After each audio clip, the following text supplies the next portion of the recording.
Hello, I am Peter Blackwood and welcome back to Icon Diary. I'm doing a pencil sketch in preparation for painting an icon of Christ Pantocrator.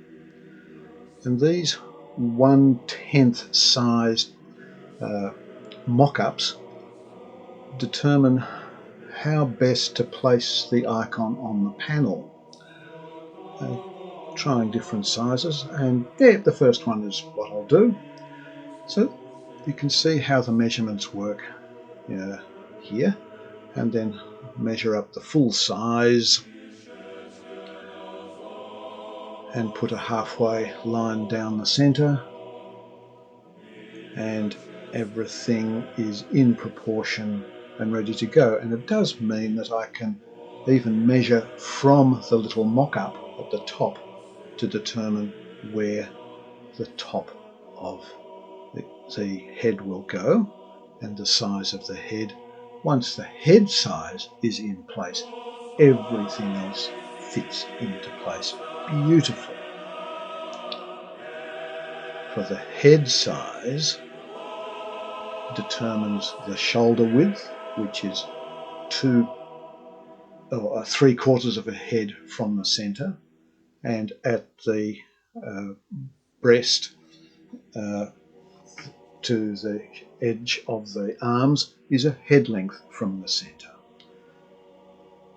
So a cruciform halo, and I've thought rather than have the static face on icon, we'll turn it a little to the side to give a more dynamic look.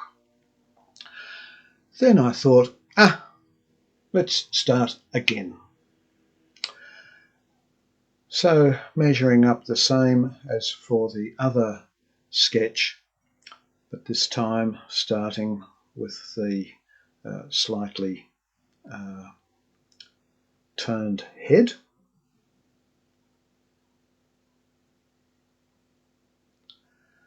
Looking a little bit buff-headed at the moment, but just wait.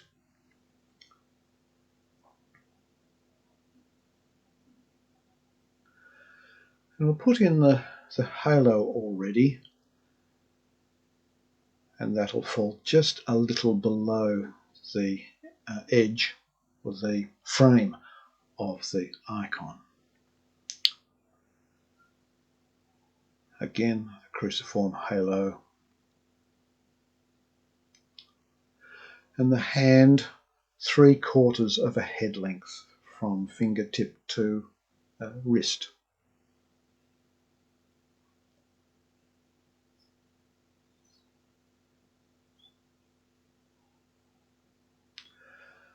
And try and get a little bit of interest into this section here, a few little folds, and then put in the book.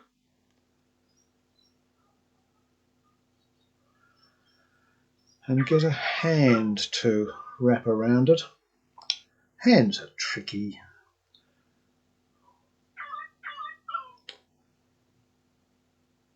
Good. And I think there we have our sketch, and we'll be ready to put this onto our panel. Bit of an inscription, Jesu Christu. Some decoration in the cross.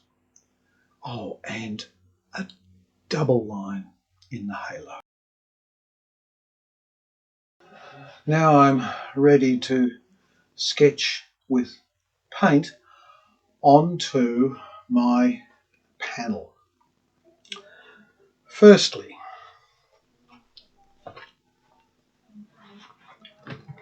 on the panel, make a halfway mark.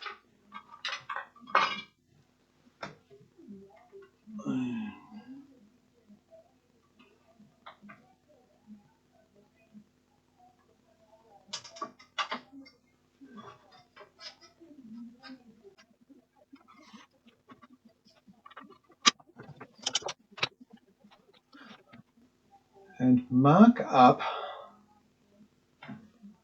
where the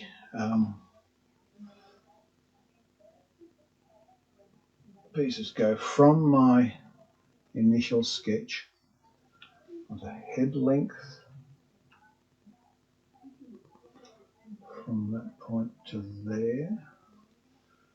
We want that point there. We want a 2/3 to there and there. We want the head length from there to there and to there to there. We want the top of the finger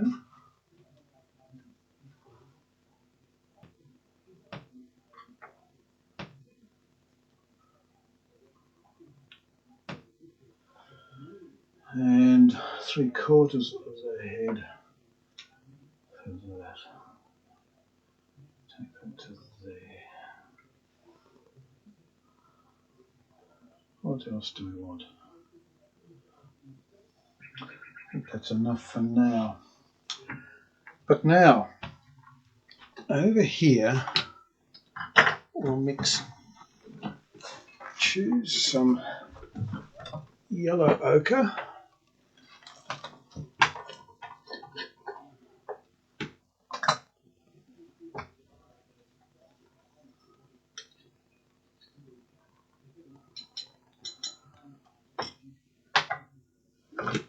Tiny bit.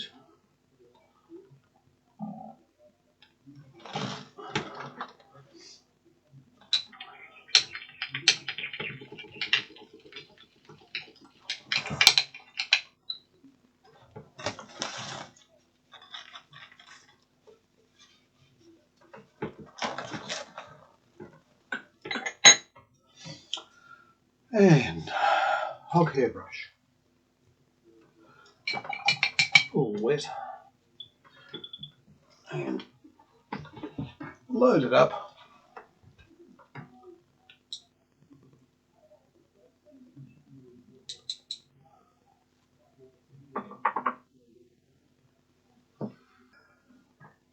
Now it's really, really annoying that this camera here that is supposed to be filming what I'm doing on the panel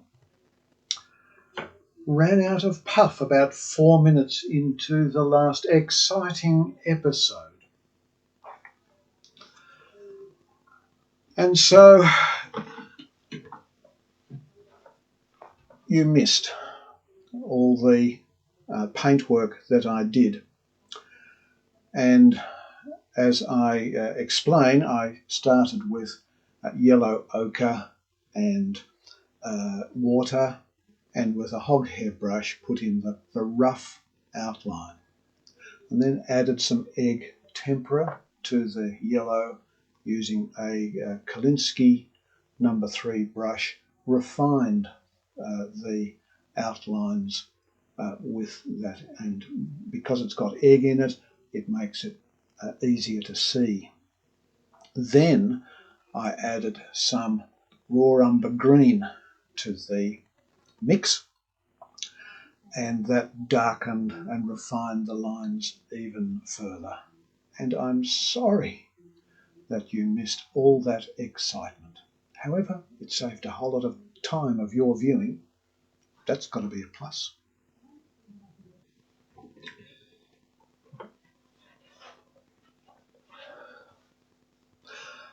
I've made a few adjustments. I've used my pencil to fix the nose. It was too short. These distances need to be equal, and they won't. I've also put in the cross on the halo, and I've also marked, I've put a little plastic sticker there, which is the center of the circle, because I want to inscribe, I want to score the halo in there. So for that, I'm going to need a pair of dividers, which I have here. And I want to find the middle, and I want to find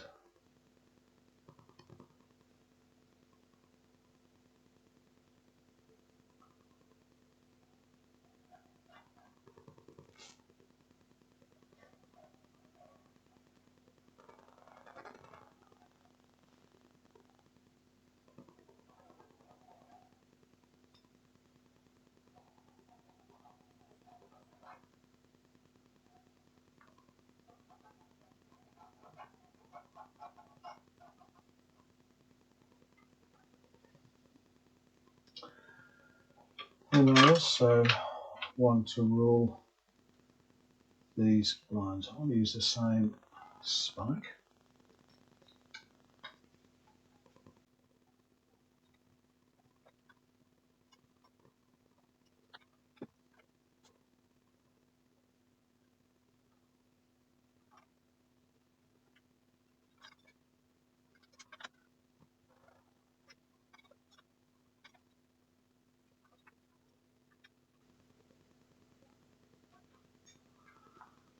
And not only that, but I'm going to score around the hair as well.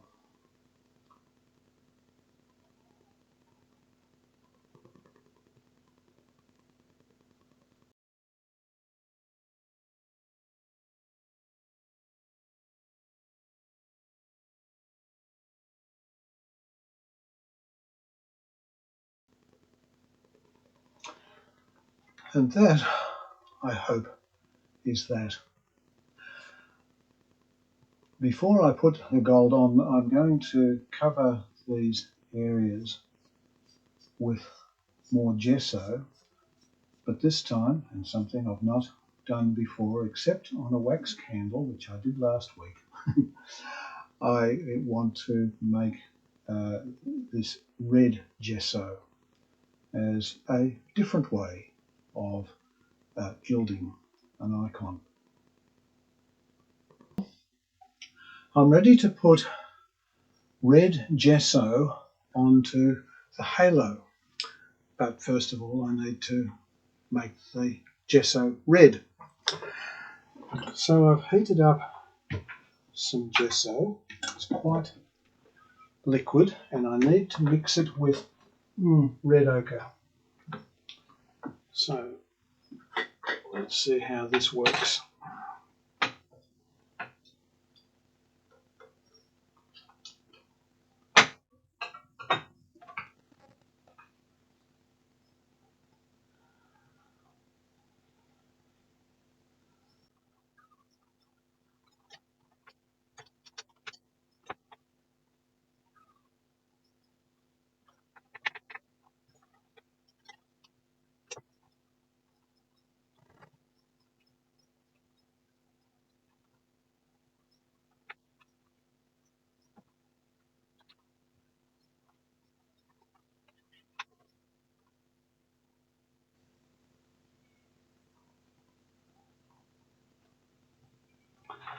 I'm putting some out on the palette because it's still a bit pink, so I'm putting some out on my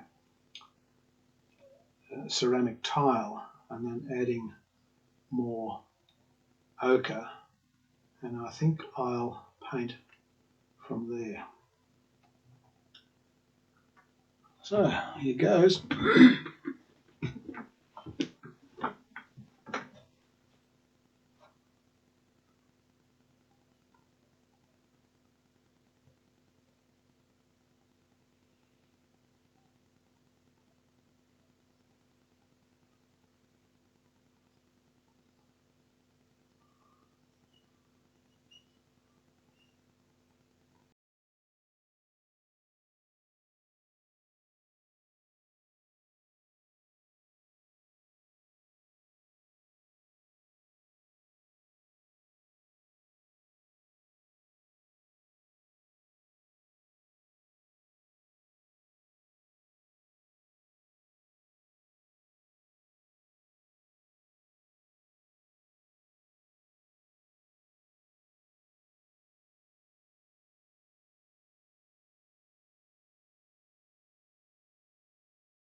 I think we let that dry now.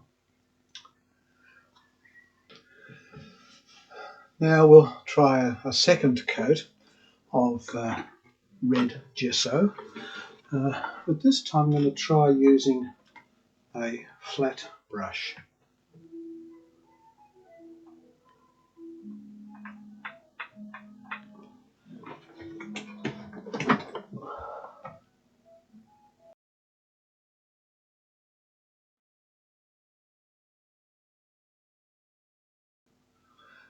Using this brush is easier to cut in to get those edges.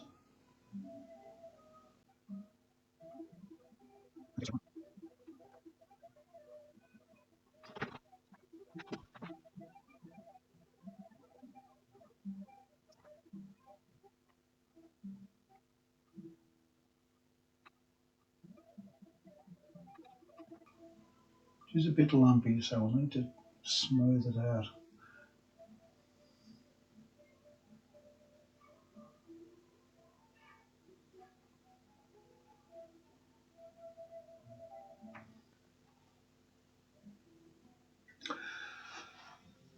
Now it's time to make this rough gessoed surface smooth, because the tiniest little blemish in this surface will show up on the gold. So, piece of sandpaper, just for starters. And the thing about this using gesso, coloured gesso underneath the gold, is that you can sand it. If you have a painted surface underneath, you can't sand it. The sandpaper just takes it all off. But this has got some thickness to it, and we just smooth it out, and it's still nice and red. Isn't that exciting? But not only that, we can use triple O steel wool and really burnish it up even more. I can still see some lumps, so we'll go back to the sandpaper. We'll only get concerned if we start seeing white gesso coming through, but it's staying good so far.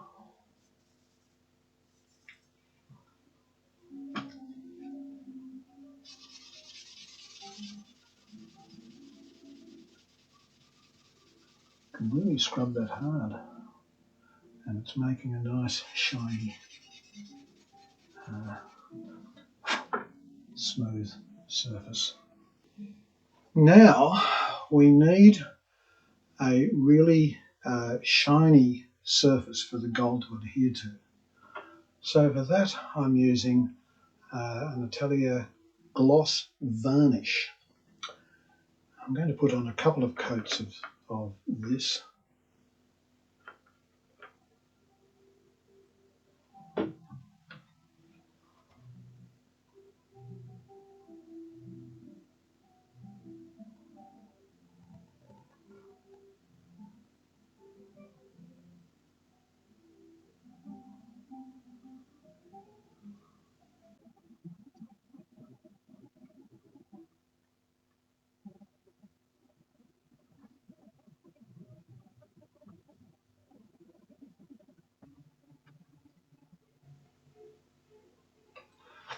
That's good for the first coat.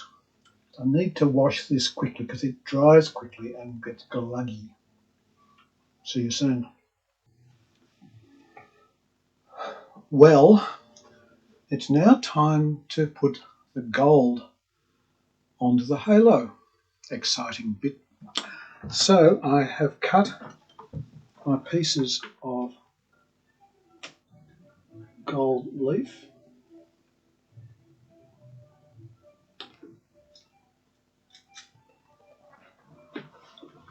And I will breathe on the surface and see if it sticks.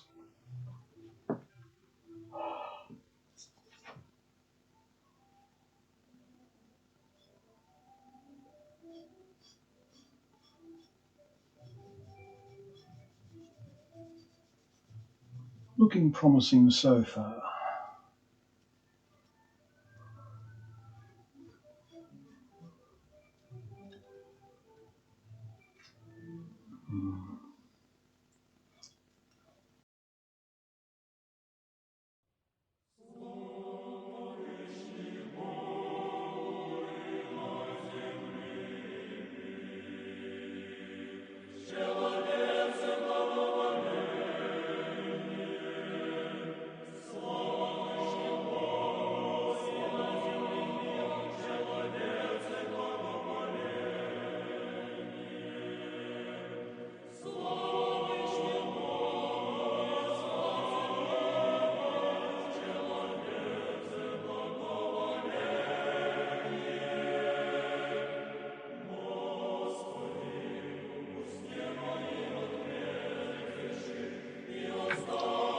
Now, for the scariest thing I ever do, that is to inscribe a circle with our pen compass. I've mixed up some red ochre with egg tempera, so load the nib.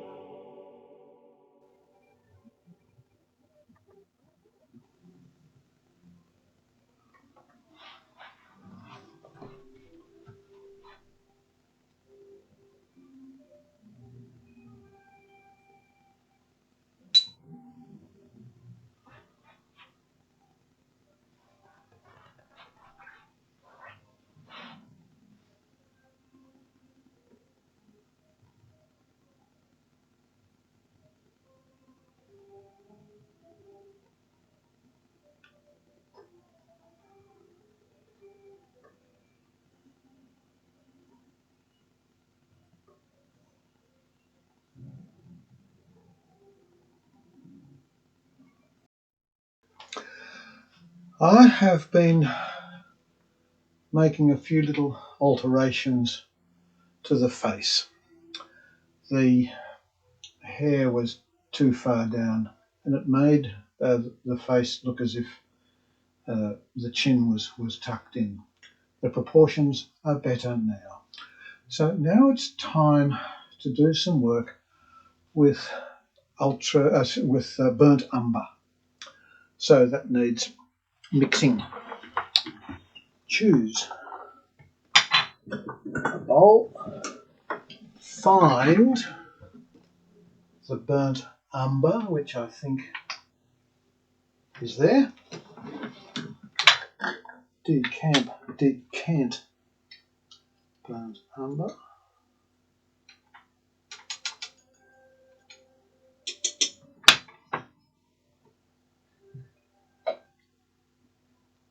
Mix burnt umber with egg tempera.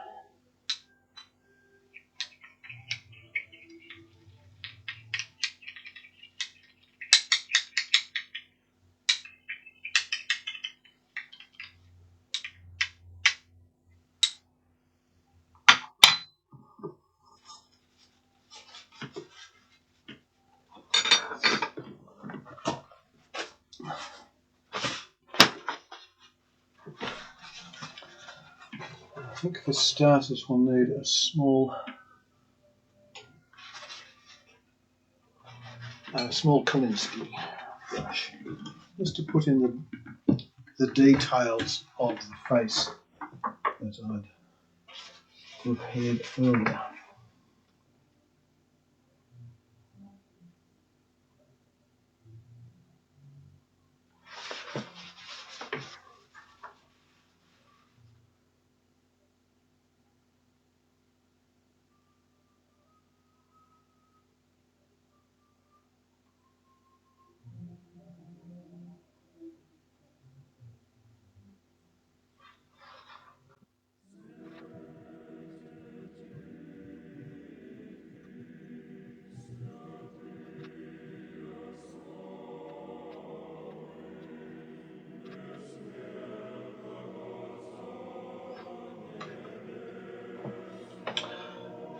Now I'll use a larger brush. I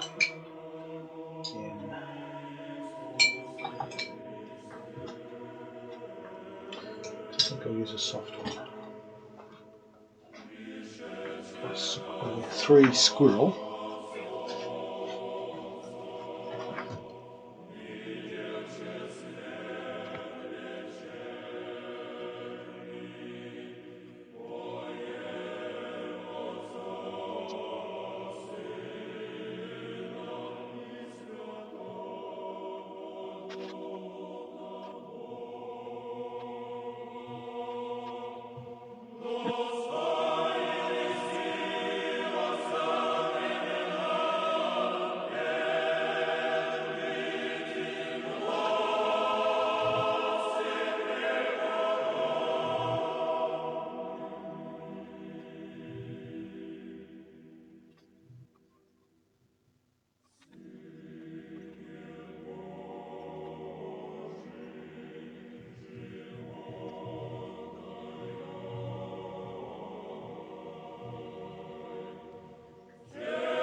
I'm going to decant some of this into, let's see, here, because I want to add water. It's too strong because I'm wanting to put in shading now.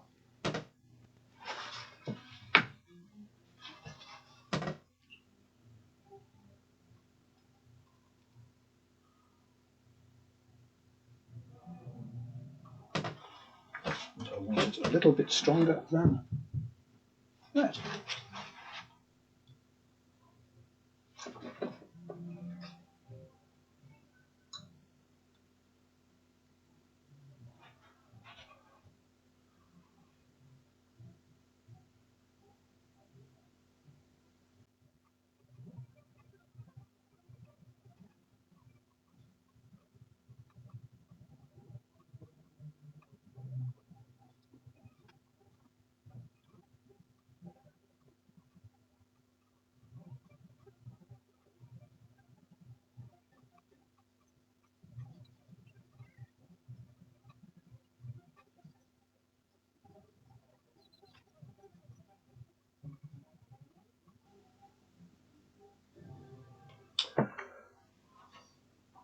I think, look, while I've got this burnt umber, I'll go back to the hair.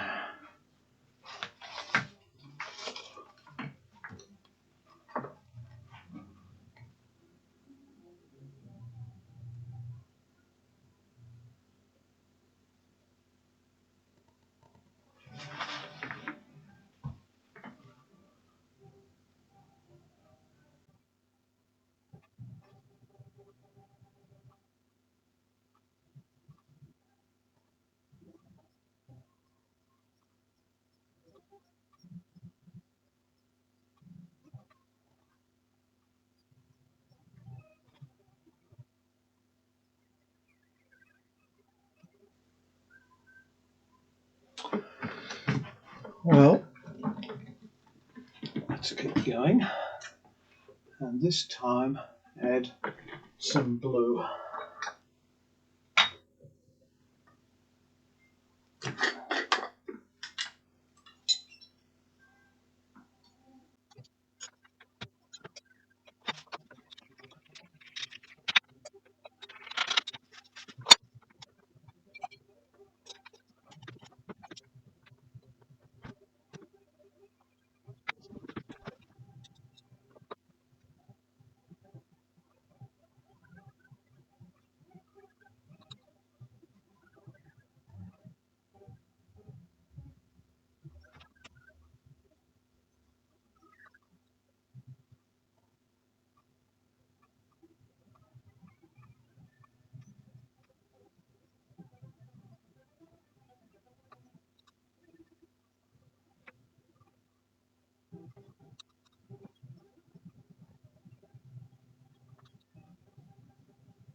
that aside for a moment and go to, I think, Venetian red.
And I think that will do for now.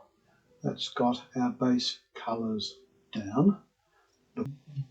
Well, it's time to do some highlights on these garments.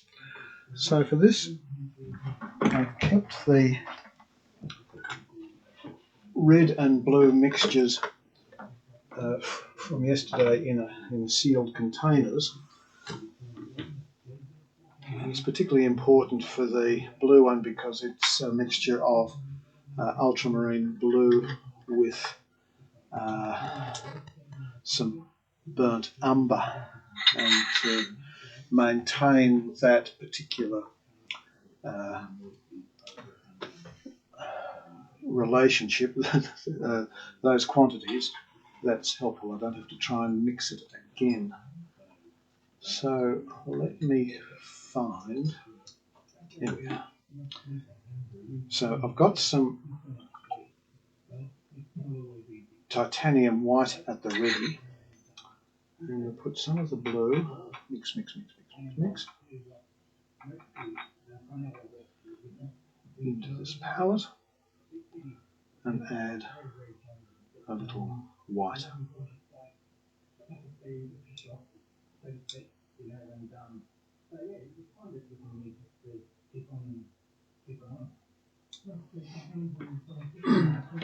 And using a number 4 squirrel brush, let's see how this will work.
It'll need some tidying up, particularly there. Not happy with that. But for now, that will do.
Well, it's time to be putting in some details for the decorative bits. So the background to the decorations, the Bible, is yellow oxide, a good strong high chroma yellow. And now painting on the lines with a cadmium red purple. So this helps define the leaves in the Bible or the book. Now an edging with red oxide.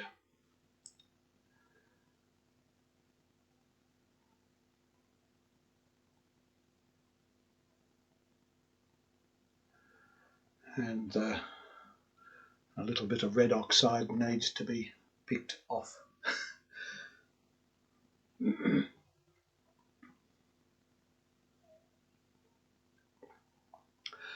And using the cadmium red purple also for the decorations in the cross in the halo. And this decoration is based on an icon by Aidan Hart of the Christ Pantocrator.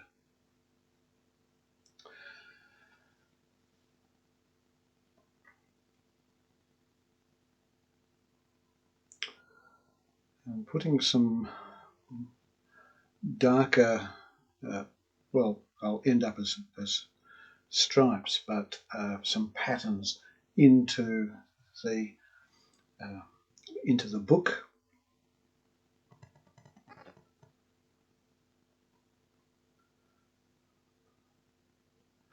This is quite a fiddly operation, but satisfyingly repetitive.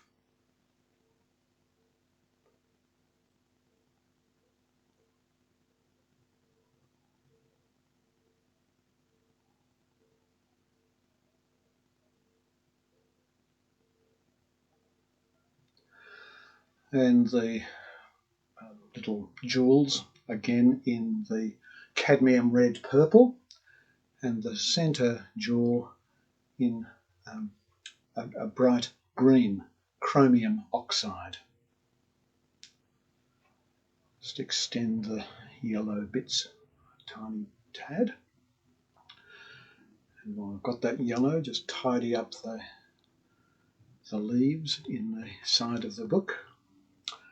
And then mixing a titanium white and using a tool with a bobble on the end to stamp pearls onto the book and onto the cross, and a tinier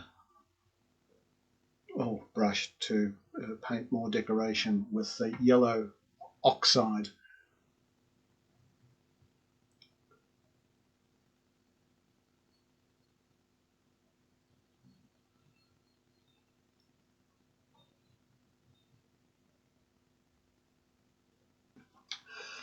I have mixed a batch of raw umber green and put a little bit of unbleached titanium in it.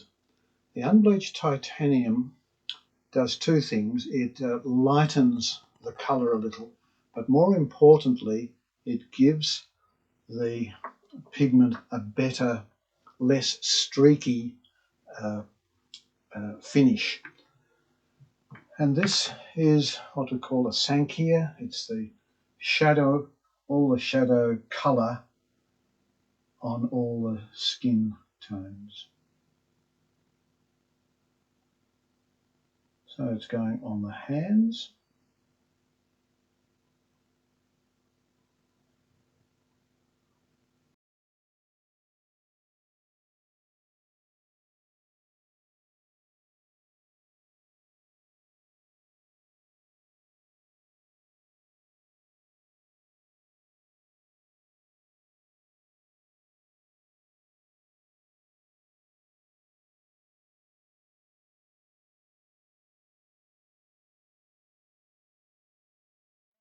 While we're waiting for the Sankia to dry, let's give a little bit more attention to the hair.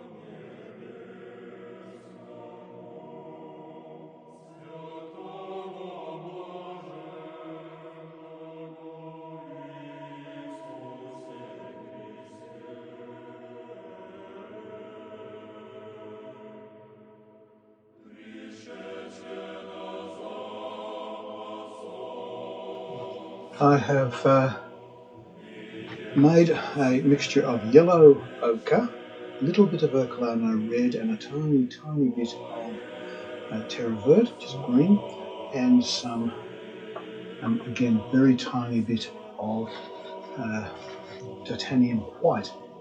This is my basic flesh tone. So, time for face and hands. Hands first.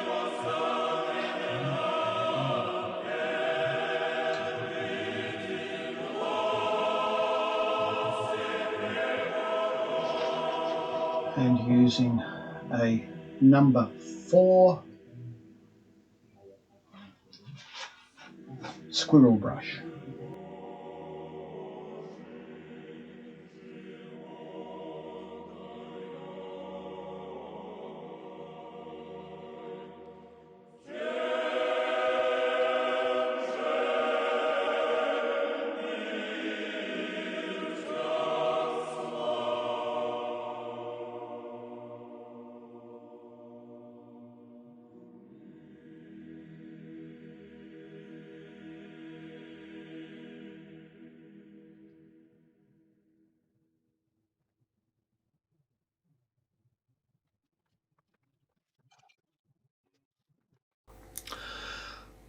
It's time to do some more work on hair, and just putting in some more burnt umber,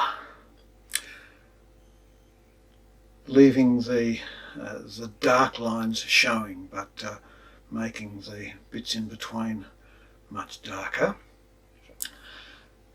And now it's time to do another highlight on the flesh tones, usually starting on the hands, because, well, I can sort of see how it's going on the hands before I start on the face.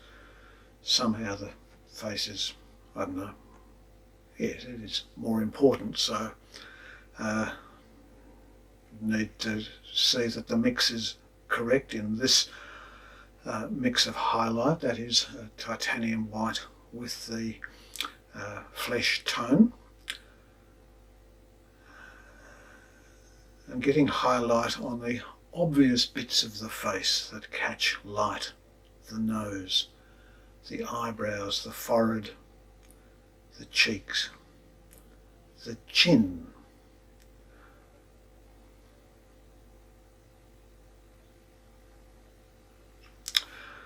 and in doing the neck, leaving that line that runs under and makes, in so many images of Christ, makes an Adam's apple, and also the clavicles in the neck. Now I'm doing a glaze with a very thin version of the flesh tone, because the white gets kind of washed out. While that's drying, some white unbleached titanium, largely, to put in highlights in the hair. And this is sort of two little lines either side of the dark lines, but only on the outside of the swirls of the curls of the hair. That is too bright, and it does get knocked back later. More highlight, more titanium white mixed with the flesh tone, making sure that the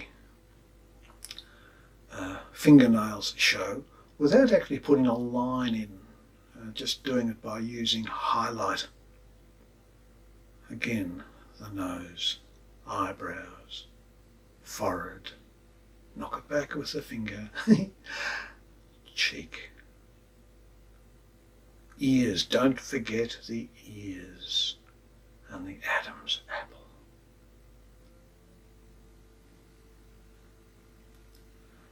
Make sure it's all blending.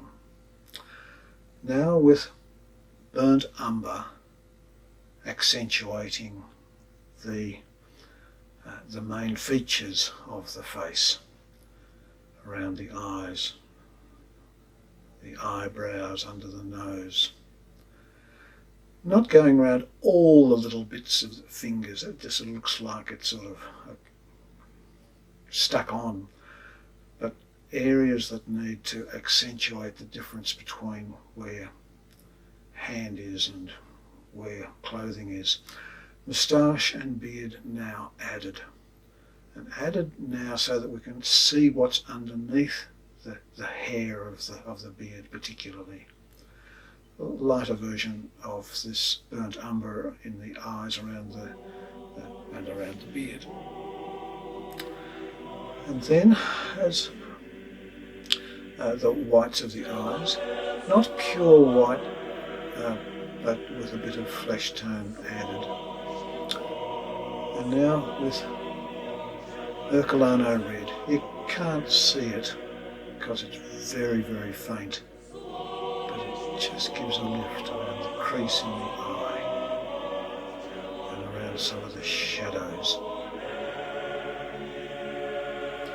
And the inscription, Iota Sigma, an old-fashioned sigma, with a swirl above to indicate that it's an abbreviation for Gesso, Jesus Christos, Chi Sigma.